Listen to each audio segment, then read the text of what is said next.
Hi friend, highly study channel में आप लोगों का स्वागत है। आज NIT national institute of technology जो कि जमशेदपुर में स्थित है, जमशेदपुर झारखंड में स्थित है, उनमें भर्ती के रिगार्डिंग एक नई नोटिफिकेशन जारी की गई है। पोस्टों की बात की जाए तो फ्रेंड्स, टेक्निकल पोस्ट जिनमें टेक्नीशियन और सीनियर टेक्नीशियन के पोस्ट निकले हुए हैं जो आईटीआई से रिलेटेड है, और बहुत सारे नॉन टेक्निकल भी पोस्ट निकले हुए हैं।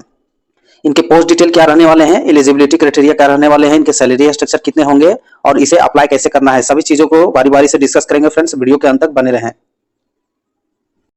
साथ ही फ्रेंड बताना चाहूंगा कि इस चैनल पर डेली बेसिस पे वैकेंसी अपडेट दिए जाते हैं, इसलिए फ्रेंड्स यह इंपॉर्टेंट हो जाता है कि कोई आपके योग्य का वैकेंसी आपसे मिस ना कर जाए। इसलिए चैनल को रेगुलर वॉच करें, इसे सब्सक्राइब करें और इसके बेल आइकन को ऑन करके रखें। साथ ही फ्रेंड डिस्क्रिप्शन में व्हाट्सएप ग्रुप का लिंक दिया गया है, जिससे जुड़ के और भी फास्ट तरीके से आप इन्फॉर्मेशन पा सकते हैं और जॉब अपडेट पा सकते हैं। फ्रेंड पोस्टों की बात की जाए तो बहुत सारे पोस्ट निकले हुए हैं इनमें, जिन्हें ग्रुप में डिवाइड कर दिया गया है। Group A, group B, group C, इन सभी पोस्टों को इन ग्रुपों में डिवाइड कर दिया गया है। तो जो टेक्नीशियन वाले पोस्ट निकले हुए हैं ग्रुप सी में, उन्हें रखा गया है। अब टेक्नीशियन वाले पोस्टों की बात की जाए तो फ्रेंड्स, इनमें पोस्टों की संख्या 7 है और इनमें मल्टीपल पोस्ट निकले हुए हैं। पोस्ट वाइज डिटेल की बात की जाए तो friends, technician computer science and engineering की बात की जाए तो इनमें 2 पोस्ट निकले हुए हैं, और इनमें ग्रेड पे या सैलरी की बात की जाए तो फ्रेंड्स, इनके 21,700 इनके बेसिक होने वाले हैं। साथ ही फ्रेंड्स, इनमें 52% जो अभी डीए चल रहे हैं वो आपको मिलेंगे, एचआरए 30% मिलेंगे और अदर अलाउंसेस भी मिलेंगे। इनके एप्लीकेशन फी की संबंध में बात किया जाए तो फ्रेंड्स, यूआर, ओबीसी और ईडब्ल्यूएस के लिए 500 लगने वाले हैं, जबकि एसटी, एससी, पीडब्ल्यूडी इन सभी के लिए कोई भी फी नहीं लगने वाले हैं। पोस्ट नंबर 16 की बात की जाए तो friends, technician electronic and communication engineering की बात की जाए तो इनमें एक सीट है जो कि यूआर में ही है। पोस्ट नंबर 17 की बात की जाए तो टेक्नीशियन सिविल इंजीनियरिंग में ये निकले हुए हैं, और इनमें पोस्टों की बात की जाए तो एक यूआर में है और एक एसटी में है। पोस्ट नंबर 18 की बात की जाए तो technician production and industrial engineering, इनमें पोस्टों की बात की जाए तो एक पोस्ट निकले हुए हैं जो कि यूआर में है। Post number 19 technician mechanical engineering में निकले हुए हैं, उनकी पोस्टों की बात की जाए तो एक है और वो यूआर में है। अब फ्रेंड्स, इन सभी के पे मैट्रिक्स की बात की जाए तो 21,700 है। लेवल 3 की ये वैकेंसीज है, और फ्रेंड्स ये तो बेसिक हो गए हैं 21,700। इनमें 52% जो अभी महंगाई भत्ता चल रहे हैं वो आपको मिलेंगे, 30% एचआरए मिलेंगे और अदर अलाउंसेस जैसे कि ट्रैवलिंग अलाउंसेस और अन्य प्रकार के जो अलाउंसेस है वो भी आपको मिलेंगे। इनके एप्लीकेशन फी के संबंध में बात किया जाए तो फ्रेंड्स 500 लगने वाले हैं। किनके लिए? तो यूआर, ओबीसी, ईडब्ल्यूएस के लिए, और बाकी सभी के लिए एसटी, एससी और पीडब्ल्यूडी के लिए उन्हें कोई भी फी नहीं देना है, उनके लिए फ्री है।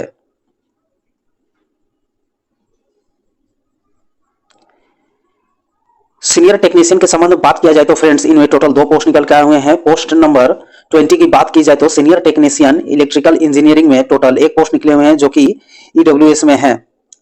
पोस्ट नंबर 21 की बात की जाए तो friends, senior technician electronic and communication engineering में जो निकले हुए हैं वो उनमें एक सीट है और वो एसटी में है। इनके पे मैट्रिक्स और लेवल की बात की जाए तो फ्रेंड्स, ये लेवल 4 की वैकेंसी होने वाले हैं, और इनमें मिलने वाले बेसिक की बात की जाए तो 25,500 है।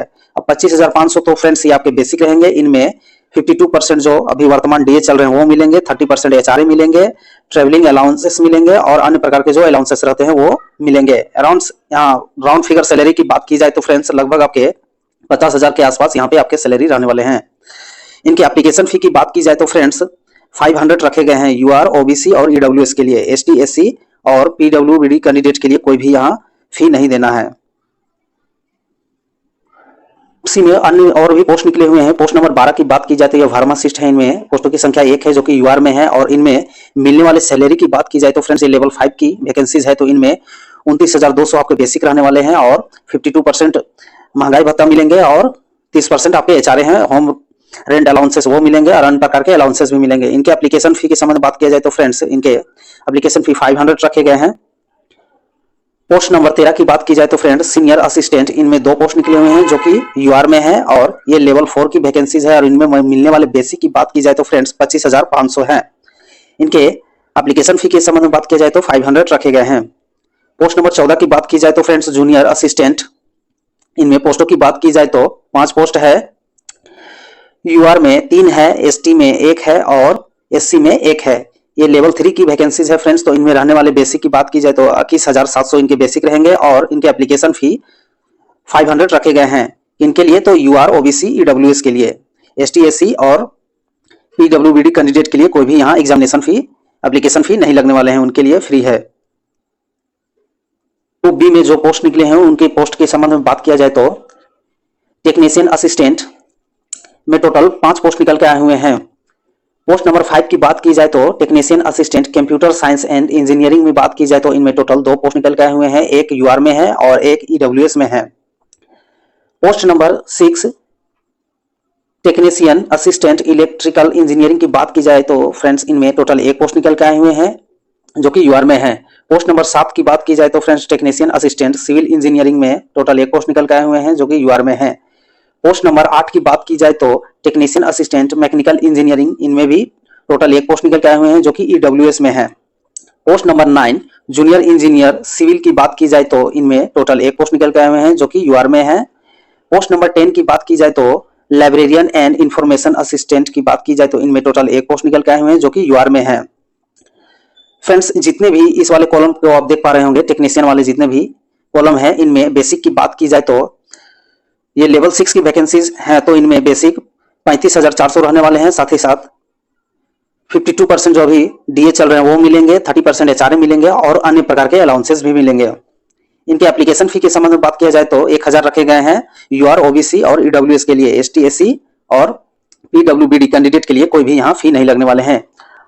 जूनियर इंजीनियर सिविल की बात की जाए तो फ्रेंड्स ये भी लेवल 6 की वैकेंसीज हैं तो इनमें मिलने वाले बेसिक की बात की जाए तो 35,400 इनके बेसिक होंगे और इनके एप्लीकेशन फी की बात की जाए तो 1000 रखे गए हैं।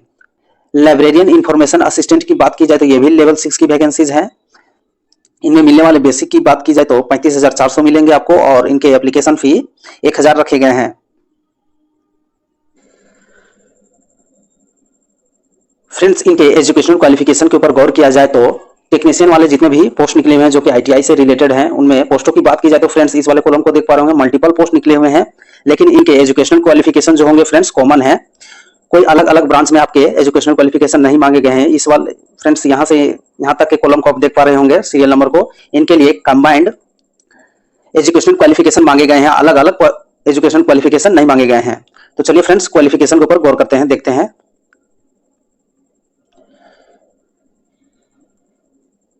फ्रेंड्स, इनके एज के ऊपर गौर किया जाए तो कितने एज लिमिट रखे गए हैं तो 27 इयर्स एज लिमिट रखे गए हैं। साथ ही फ्रेंड्स इस वाले कॉलम पे गौर किया जाए तो क्या बोले गए हैं, relaxable for the departmental candidate 5 year तक instruction for the issue means friend इनके जो डिपार्टमेंटल कैंडिडेट होंगे उनके लिए 5 इयर्स का छूट दिया गया है।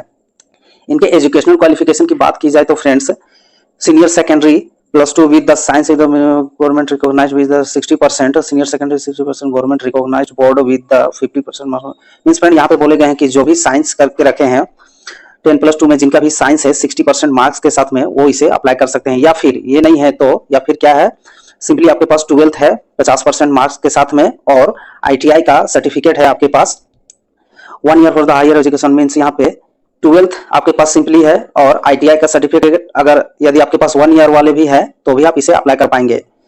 या फिर फ्रेंड्स बोले गए ये भी नहीं है तो सिंपली आपके पास 10th है, 60% के साथ में आपके पास 10th होने चाहिए और आईटीआई के जो सर्टिफिकेट होने चाहिए वो मिनिमम 2 इयर्स के होने चाहिए, 10th के साथ में 2 इयर्स का होना चाहिए और यदि आपने 12th किया है तो 1 ईयर वाले आईटीआई सर्टिफिकेट भी आपके चलेंगे।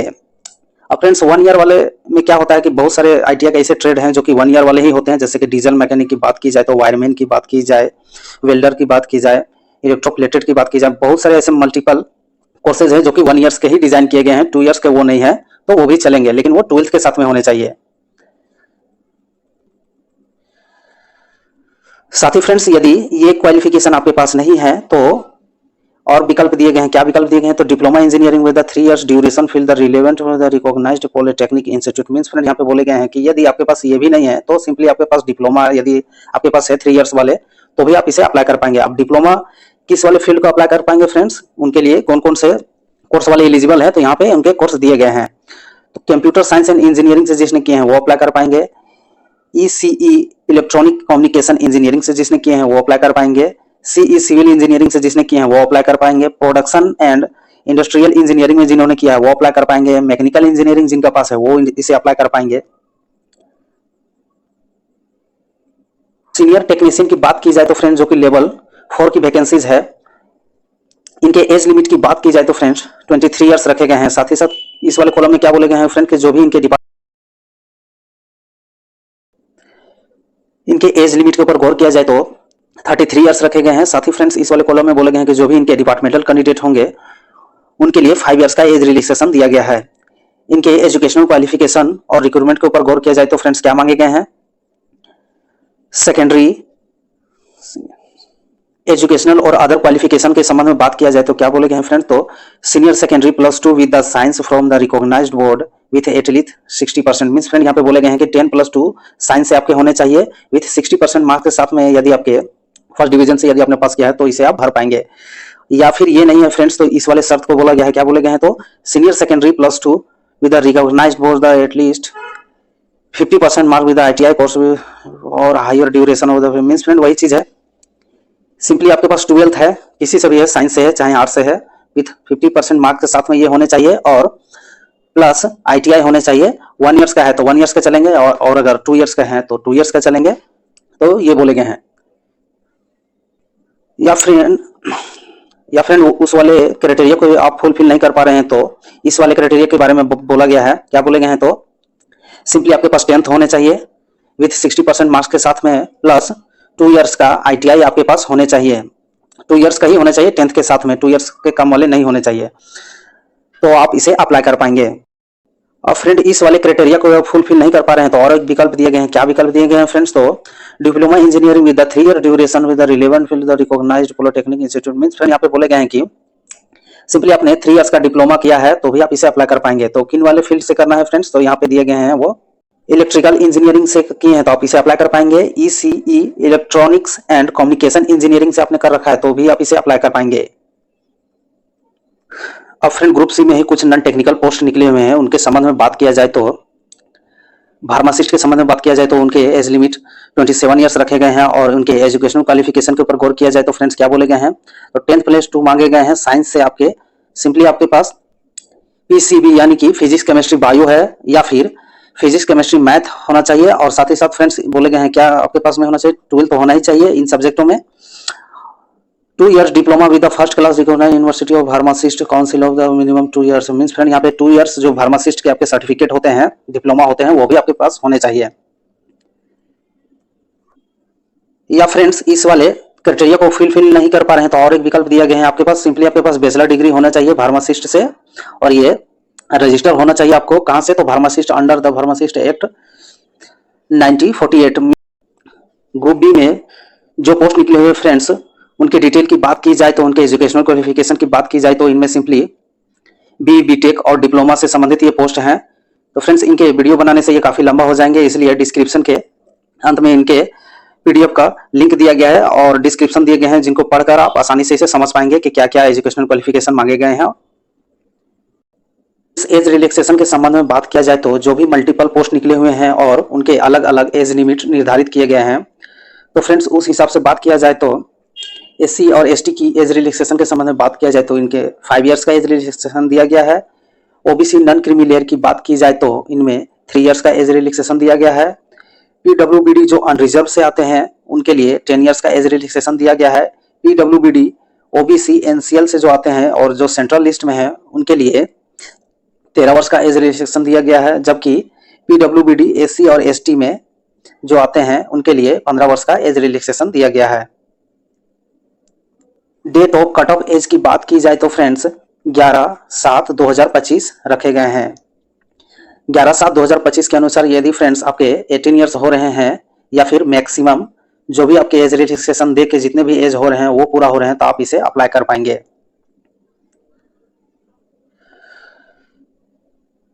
फ्रेंड्स इनके मोड ऑफ सिलेक्शन के ऊपर बात किया जाए तो फ्रेंड्स इसके सिलेक्शन कैसे होंगे, तो टेक्नीशियन पोस्ट के लिए बात की जाए तो इनमें 2 स्टेज पे इनके सिलेक्शन किए जाएंगे। पहले स्टेज पे क्या है फ्रेंड्स, तो CBT के माध्यम से होंगे और आपके 100 क्वेश्चन पूछे जाएंगे और 100 क्वेश्चन फ्रेंड्स ये 100 मार्क्स के रहेंगे। मींस प्रत्येक क्वेश्चन 1 मार्क्स के रहेंगे और इसके लिए आपके समय 120 मिनट दिए जाएंगे, यानी कि 2 घंटे आपके समय दिए जाएंगे। अब इनमें भी स्टेज 1 में पार्ट 1 और पार्ट B, पार्ट A और पार्ट B 2 पार्ट रहेंगे। इनमें पार्ट A जो रहेंगे वो 50 मार्क्स के रहेंगे और इनमें सिलेबस की बात की जाए तो जनरल अवेयरनेस के 10 क्वेश्चन रहेंगे, रीजनिंग के 10 मार्क्स रहेंगे, मैथमेटिक्स के 10 मार्क्स रहेंगे, general English and Hindi language जो भी आप चूज करते हैं हिंदी या इंग्लिश उनके लिए 10 मार्क्स रहेंगे। कंप्यूटर अवेयरनेस की बात की जाए तो ये भी 10 मार्क्स के रहेंगे। अब पार्ट B की बात की जाए तो फ्रेंड्स ये भी 50 मार्क्स के रहेंगे और इनमें कौन सा क्वेश्चन पूछा जाएगा फ्रेंड्स, इनके सिलेबस के ऊपर गौर कीजिएगा। Specialised in the relevant discipline means friend यहाँ पे बोले गए कि कोई फिटर होंगे तो फिटर से उनके क्वेश्चन पूछे जाएंगे, कोई इलेक्ट्रिकल होंगे तो इलेक्ट्रिकल से पूछे जाएंगे, कोई इलेक्ट्रॉनिक्स होंगे तो इलेक्ट्रॉनिक्स से क्वेश्चन पूछे जाएंगे, मींस अपने रिलेवेंट फील्ड से ही उनके क्वेश्चन पूछे जाएंगे। स्टेज 2 की बात की जाए तो फ्रेंड्स ये टेस्ट होने वाले हैं और ये क्वालिफाइंग नेचर के होंगे। इस वाले सेक्शन पे गौर किया जाए क्या बोले गए friend, the candidate will be called stage 2 examination trade will be based on the mark secured by the candidate stage 1 in the means friend यहाँ पे बोले गए हैं कि जो भी स्टेज 1 में आपने जो भी आप मार्क्स सिक्योर कीजिएगा उसके बाद आपके फिर से मेरिट बनाए जाएंगे स्टेज 2 के लिए। अब स्टेज 2 के लिए जब आपको बुलाए जाएंगे तो कितने कैंडिडेट को बुलाए जाएंगे फ्रेंड्स, तो 1:10 में बुलाए जाएंगे, मींस एक पोस्ट के लिए 10 कैंडिडेट को यहाँ पे बुलाए जाएंगे। साथ ही फ्रेंड्स फाइनल सिलेक्शन प्रोसेस के ऊपर गौर किया जाए तो क्या बोले गए हैं, the final selection merit will be preparation on the basic of obtain marks of stage 1 from the among the candidate of qualifying stage 2 means friend यहाँ पे बोले गए हैं कि स्टेज 1 में जितना आप ज्यादा स्कोर करेंगे, इस वाले सेक्शन में जितना ज्यादा स्कोर करेंगे मेरिट में आने की गारंटी आपको उतना ही अधिक हो गया। लेकिन फ्रेंड्स आपको स्टेज 2 जो कि ट्रेड टेस्ट है उसे भी क्वालिफाई करना है, तभी आप इनमें गिनती किए जाएंगे, मेरिट में आप गिनती किए जाएंगे, आगे आपके प्रोसेस को बढ़ाया जाएगा। टेक्नीशियन के सिलेक्शन प्रोसेस और मोड ऑफ एग्जामिनेशन की बात की जाए तो फ्रेंड्स सेम वही है, सेम इट इज वही है जो कि टेक्नीशियन वाले जो आगे वाले पोस्टों में था। तो इनमें भी वही है, स्टेज 1 में 100 क्वेश्चन रहेंगे जो कि 100 मार्क्स के रहेंगे, 120 मिनट आपको मिलेंगे। पार्ट ए और पार्ट बी होंगे, स्टेज 1 में 2 पार्ट होंगे, part A part B, 50-50 marks के होंगे दोनों। पार्ट ए की सिलेबस की बात की जाए तो जनरल अवेयरनेस से 10 क्वेश्चन पूछे जाएंगे, रीजनिंग से 10 क्वेश्चन पूछे जाएंगे, मैथमेटिक्स से 10 क्वेश्चन पूछे जाएंगे, general English and Hindi language से 10 क्वेश्चन पूछे जाएंगे, कंप्यूटर अवेयरनेस से 10 क्वेश्चन पूछे जाएंगे। और पार्ट बी की बात की जाए तो जो 50 मार्क्स के रहेंगे उनमें आपके रिलेवेंट ट्रेड से क्वेश्चन पूछे जाएंगे, मींस जो भी इलेक्ट्रिकल रहेंगे या फिर फिटर रहेंगे या फिर इलेक्ट्रॉनिक्स रहेंगे उनके अपने अपने ट्रेड से क्वेश्चन पूछे जाएंगे। अब स्टेज 2 की बात की जाए तो फ्रेंड्स इनमें ट्रेड टेस्ट के संबंधित ये क्वेश्चन रहेंगे इनमें और ये क्वालिफाइंग नेचर के रहेंगे। फाइनल सिलेक्शन के संबंध में फ्रेंड्स क्या बोले गए हैं, तो जो भी आप स्टेज 1 में जितने भी अधिक मार्क्स करेंगे उसी के आधार पे आपके मेरिट लिस्ट तैयार किया जाएंगे। लेकिन फ्रेंड्स यहाँ पे स्टेज 2 जो कि ट्रेड टेस्ट होने वाले हैं उनको भी क्वालिफाई करना इंपॉर्टेंट है। आप इसे क्वालिफाई कीजिएगा तभी आप इस गिनती में आ पाएंगे, आपके प्रोसेस को आगे बढ़ाया जाएगा और स्टेज 1 के मार्क्स को आपको देखे जाएंगे और मेरिट में शामिल किए जाएंगे। तो चलिए फ्रेंड्स ये काफी अच्छी वैकेंसी है, उम्मीद करता हूं आप इसे अप्लाई करेंगे। साथ ही फ्रेंड्स रेलवे के इंपॉर्टेंट नोटिफिकेशन और पीएसयू सेक्टर के सारे टेक्निकल वैकेंसी को अपडेट पाने के लिए आपके चैनल हाईली स्टडी को सब्सक्राइब करें। Thank you friend for watching, please subscribe highly study.